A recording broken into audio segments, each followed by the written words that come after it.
The scent of old paper and lemon oil hung in the air, a perfume I had spent a decade perfecting. It was the smell of my sanctuary, my life's work, here in the heart of my great Aunt Elspeth's three-story brownstone. I wasn't just Elias Vance, the quiet older brother, the reliable one, the human emergency fund. I was conservator, a historian, an artist. My workshop on the garden level was in a laboratory of salvation for decaying treasures. The main floor, a library of soaring mahogany shelves, housed my collection of rare first editions, a collection I had painstakingly curated and restored myself. The top floor was my home, a quiet, Spartan space where the city's roar was a distant murmur. At 42, I had poured my inheritance, my savings, and every spare moment into this building. It was more than brick and mortar. It was the repository of my soul, a quiet testament to a life lived with precision and care, a life that was about to be threatened by my brother's latest grand delusion. It began, as it always did, with a summons disguised as a celebration. My parents' 40th wedding anniversary. I arrived at their sprawling suburban home, a box of their favorite French pastries in hand, and was immediately swallowed by the familiar, cloying atmosphere of performative family harmony. My mother, Clara, kissed my cheek, her eyes already scanning the room for my younger brother. "Leo's running a little late, dear." "You know how he is. Big things are happening for him." My father, Richard, clapped me on the shoulder, his grip a little too firm, a gesture meant to convey both welcome and expectation. "Elias, good of you to make it. Pour yourself a drink." "Leo has some exciting news." I knew that tone. It was the same one they'd used before Leo's gourmet food truck venture, which ended with a seized vehicle and a mountain of unpaid vendor bills as quietly settled. His immersive art pop-up, a rented warehouse he'd trashed, losing the security deposit my parents had covered, and the disastrous artisanal crypto farm, a concept so bafflingly stupid I refused to even discuss it. Each failure was merely a prelude to the next exciting news, and I was always expected to be the silent, solvent safety net. I retreated to the kitchen with my glass of seltzer, watching the curated chaos of the party. My parents' friends, a cohort of comfortable, self-satisfied retirees, mingled on the deck, their laughter tinkling like wind chimes. They all loved Leo. He was the charming one, the storyteller, the one with the infectious energy. I was the serious one, the shadow. "Oh, Elias is so steady," they'd say, which was their polite way of calling me boring. An hour late, the prodigal son arrived. Leo didn't just enter a room, he conquered it at 36. He still possessed the restless energy of a teenager, his hair artfully messy, his designer clothes effortlessly casual. He swept our mother into a dramatic hug, handed our father a bottle of absurdly expensive whiskey, and began working the crowd with the ease of a seasoned politician. I watched from my corner, a familiar knot tightening in my stomach. This was the Leo show, and we were all just the supporting cast. After dinner, my father tapped his glass for attention. "All right, everyone, as you all know, Claire and I are so proud of both our boys, and tonight, Leo has a very special announcement about his new venture." "Son, the floor is yours," Leo beamed, pulling a sleek leather portfolio from his messenger bag. "Thanks, Dad, Mom, and thank you all for being here. For the past 6 months, I've been working on something that's going to redefine the city's cultural landscape." He began passing around glossy, professionally printed brochures. The cover was a stunning, artfully shot photograph of my brownstone's facade at dusk, the windows glowing with a warm, inviting light. My heart stopped. I had never seen that photograph before. "I'm proud to introduce the Quill and Compasses," Leo announced, his voice resonating with theatrical importance. "An exclusive, members-only literary salon and speakeasy, a curated experience for the city's intellectual and creative elite. Think F. Scott Fitzgerald meets Soho House." A murmur of impressed approval went through the room. My father puffed out his chest. My mother was practically vibrating with pride. Leo flipped to the inside of the brochure. There were more pictures. My library, my reading nook, the grand staircase. Photos he must have taken weeks ago when I'd let him stay for a weekend after his last lease unexpectedly fell through. The venue, as you can see, is key. Leo continued, gesturing to the images of my home. This historic, atmospheric brownstone provides the perfect backdrop of authenticity and old-world charm. We'll host author readings, whiskey tastings, philosophical debates, a true salon for the modern age. He paused for dramatic effect. And I'm thrilled to announce that our grand opening launch party is in 3 weeks. Invitations go out Monday. He then turned to me, a magnanimous smile plastered on his face, and raised his glass. And of course, none of this would be possible without my big brother Elias for so generously providing the perfect home for the quill and compass. To Elias. The room erupted in applause. To Elias, they all echoed, turning to me with beaming, expectant faces. My parents looked at me, their smiles wide and unwavering, a clear command in their eyes. Play along. Be proud. Be the good son. My blood ran cold. The audacity of it was breathtaking. He hadn't asked. He had announced. He hadn't proposed a partnership. He had simply appropriated my home, my life's work, as the set dressing for his newest fantasy. He had printed brochures, courted investors, and planned a party, all without a single word to me. I set my glass of seltzer down on the table, the small click silencing the room. I looked at my brother, at his confident, entitled smile, and then at my parents who had facilitated this, lifelong pattern of taking. And in that moment, something inside me, a support beam that had been groaning under the weight of years of obligation, finally snapped. No, I said. The word was quiet, but it landed in the center of the room, like a grenade. The applause sputtered and died. The smiles froze on my parents' friends' faces. Leo's grin faltered. What? Dude, what are you talking about? I said no, I repeated, my voice gaining strength. You will not be running a business out of my house. My father's face hardened. Elias, don't be ridiculous. This is a family discussion. It seems the discussion has already happened without me, I said, gesturing to the brochure in my hand, and the decision has been made. My decision, the answer is no. My mother rushed to my side, her hand on my arm, her voice a frantic whisper. Elias, please. Don't do this, not here. We can talk about it later. There's nothing to talk about, I said, my voice firm and clear. The brownstone is my private residence and a registered historical archive. It is not a nightclub, it is not a bar, and it is not, under any circumstances, the home of the quill and compass. I looked directly at Leo, who was staring at me with a mixture of shock and fury, as if I were a trusted appliance that had suddenly malfunctioned. You have 3 weeks to find another venue, I said. I suggest you start looking tomorrow. I placed the brochure on the dining table, turned and walked out of the house, leaving a crater of stunned silence in my wake. The drive back to the city was a blur. My hands trembled on the steering wheel, not from fear, but from the raw, unfamiliar adrenaline of defiance. My phone began to buzz incessantly. A text from my mother. You have broken your father's heart. A text from my father. You will call me in the morning to fix this, and a dozen increasingly frantic and furious texts from Leo culminating in, you're dead to me. You've ruined everything. I pulled into my garage, switched off the engine, and let the silence of my home envelop me. For the first time, I wasn't just restoring old books. I was restoring my own life, and I knew with absolute certainty that the siege had just begun. The first wave of the attack was emotional, a coordinated campaign of guilt and disappointment. It started the next morning with a call from my mother.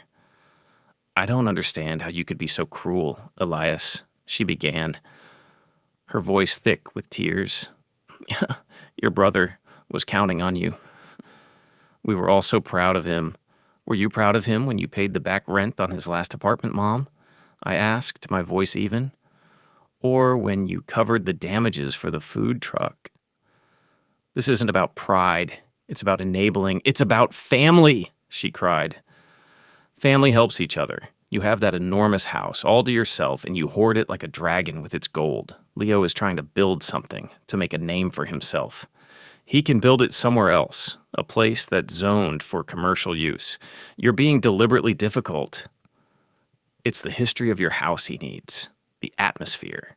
You're getting caught up in petty little rules. The petty little rules conversation was a familiar one. To my family, my meticulous nature, my respect for zoning laws, historical preservation covenants, and basic financial planning was a character flaw.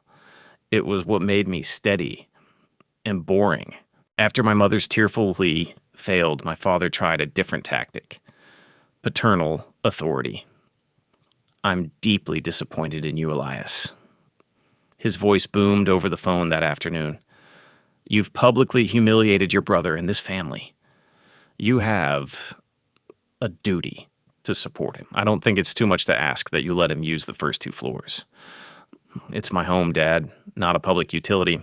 It's an asset, a grossly underutilized one. Elspeth would have wanted it to be full of life, not a dusty museum. The mention of my great aunt, the woman who had understood me better than anyone, was a low blow. Aunt Elspeth left me the house because she knew I would preserve it, not exploit it, I said, my voice dangerously quiet. She trusted me. And we're trusting you to do the right thing now. Fix this with your brother. The line went dead. I knew arguing with them was pointless. Their reality was built on a foundation of Leo's potential and my obligation. Facts were irrelevant, so I decided to give them facts. I spent the afternoon in my study. I downloaded the city's zoning ordinances for my historic district. I printed the fire code regulations regarding public assembly in residential buildings. I pulled the official charter from the National Archives Society recognizing my property as a private collection with strict covenants against commercial use. Finally, I compiled it all into a single password-protected PDF. That evening, I sent a group email to my parents and Leo. Subject: information regarding 114 Chestnut Street, Dear All. Following our conversation, I felt it would be helpful to provide some clarity on the legal and logistical impossibilities of hosting a commercial enterprise at the brownstone. Attached, you will find a document outlining the relevant city zoning laws, fire codes, and the property's registered status as a private archive.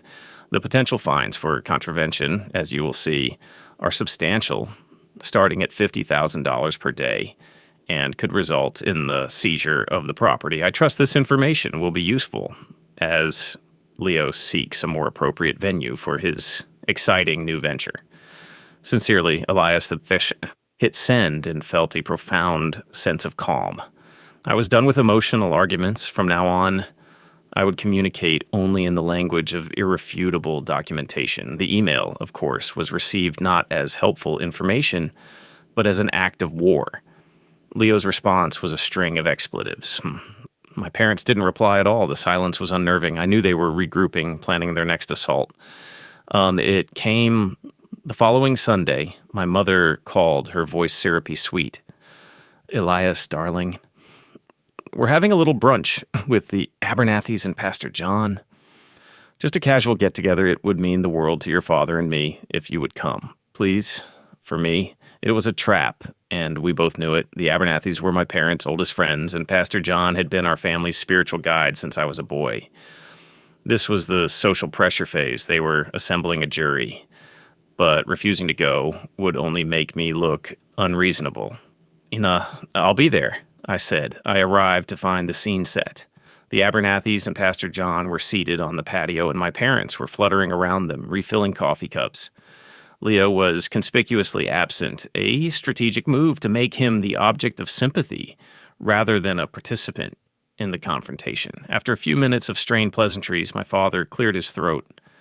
John, he said to the pastor, we're going through a bit of a rough patch as a family. Leo, as you know, is on the cusp of launching a truly brilliant business, a cultural salon. But we've hit a small snag with the venue. Oh dear, said Mrs. Abernathy, her eyes finding me. I heard about that. Such a shame. Pastor John turned to me, his expression kind but probing. Elias, your mother mentioned you had some concerns. It's a wonderful thing when a family can pool its resources to lift everyone up. This was it, the moment they'd engineered. I was to be shamed into submission by the weight of community expectation, but I had come prepared. I completely agree, Pastor, I said, reaching for the leather satchel I'd placed by my chair. And I support Leo's ambition 100%. That's why I spent the last few days putting together a support package for him. I pulled out a thick, handsomely bound folder and placed it on the table. Eyebrows raised. My parents exchanged a confused glance.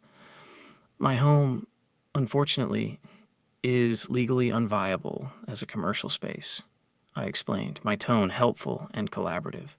The zoning and preservation laws are incredibly strict. I would never want Leo's business to be shut down by the city and buried in fines before it even begins. So, I took the liberty of doing some research on his behalf.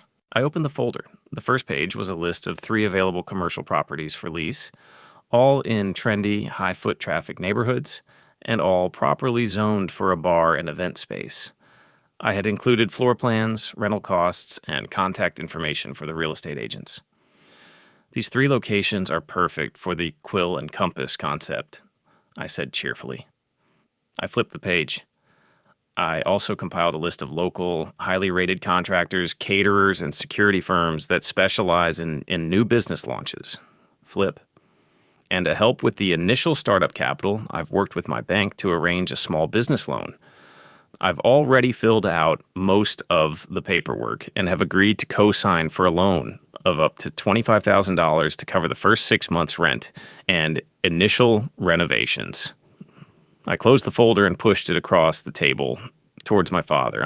I believe this gives Leo everything he needs to build a successful and legal business. I can't wait to see what he does with it.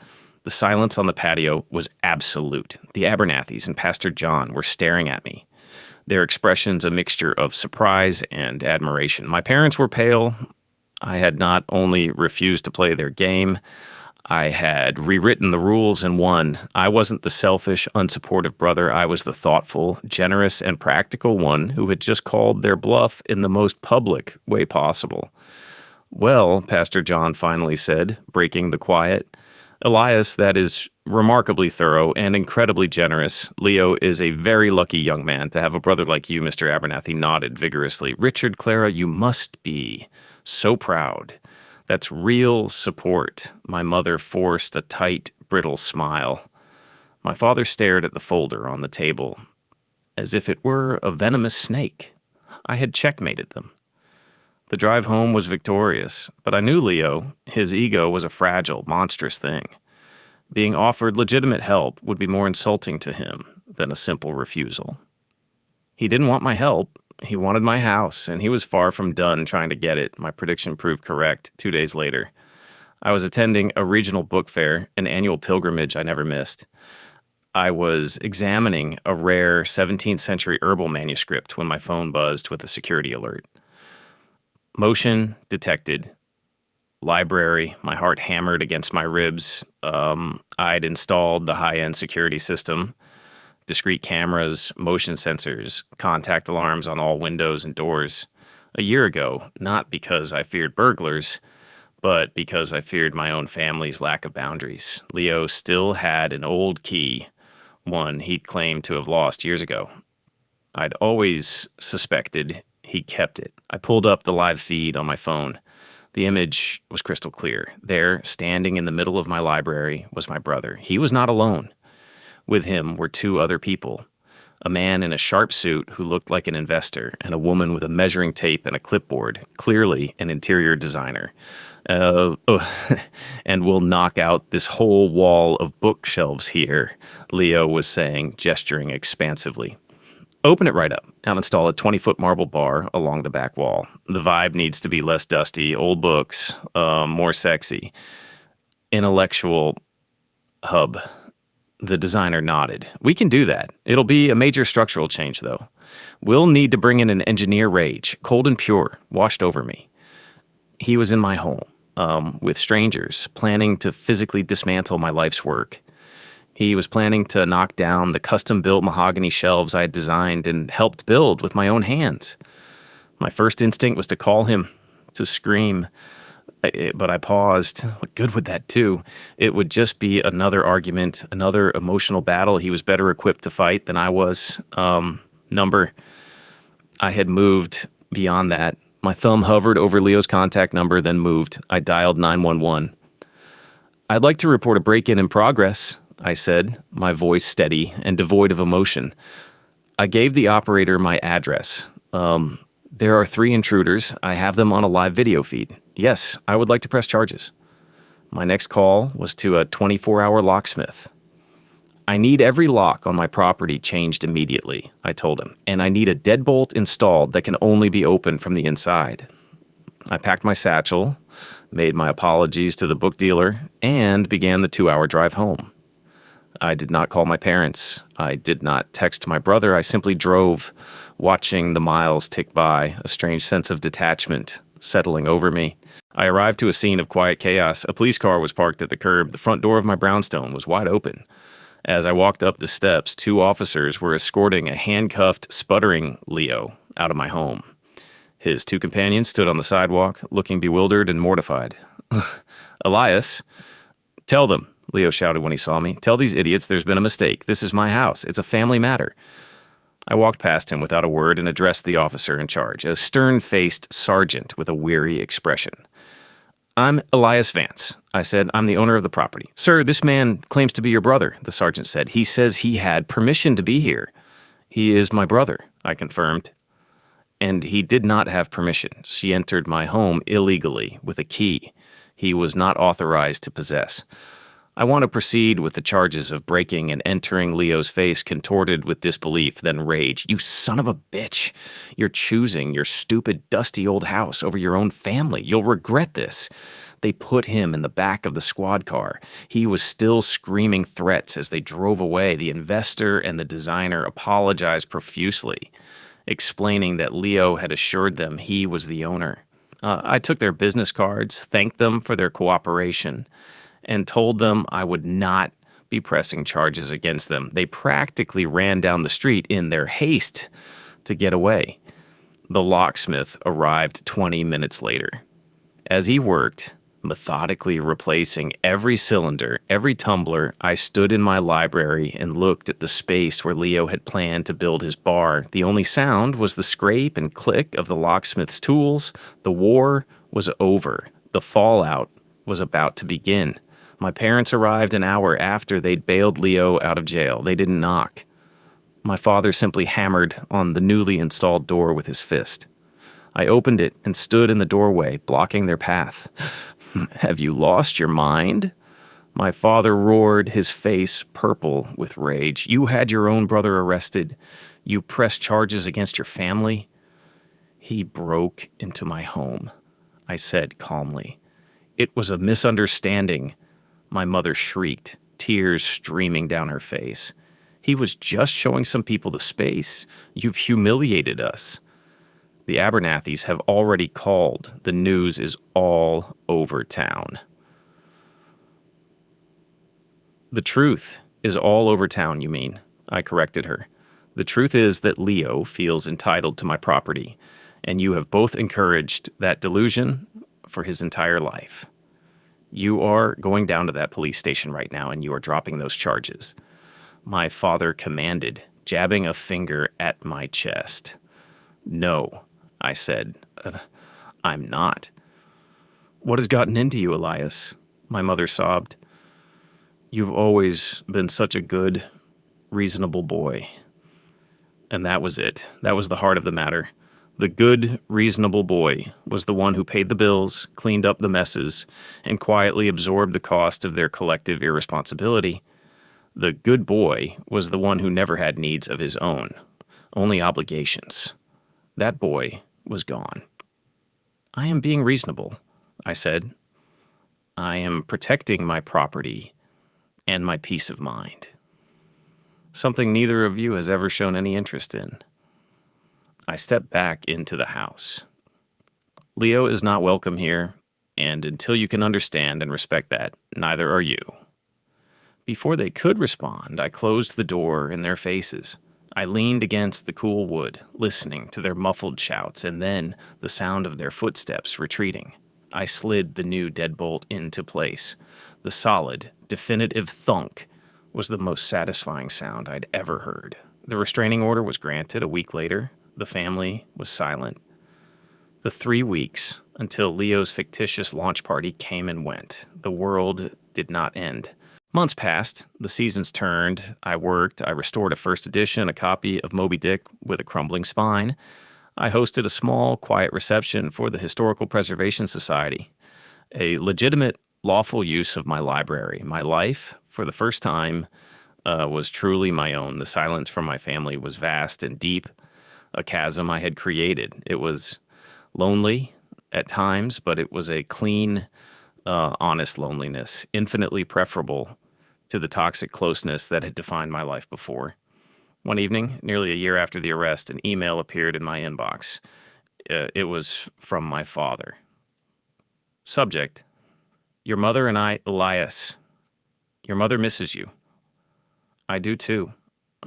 I've been thinking about what you said about Aunt Elspeth. I found a letter she wrote me before she passed. She said she was leaving you the house because you were the only one who saw it not as an investment, but as a legacy. She said you would protect it. She was right, and you did. Your brother is working a real job in accounting. He seems to be doing okay. Perhaps you would consider having dinner with us. Just us. No ambushes. Dad, I read the email 3 times. It wasn't a perfect apology, but it was an acknowledgement, a crack in the fortress of their denial, a beginning. I looked around my library at the rows of silent, waiting stories bound in leather and cloth.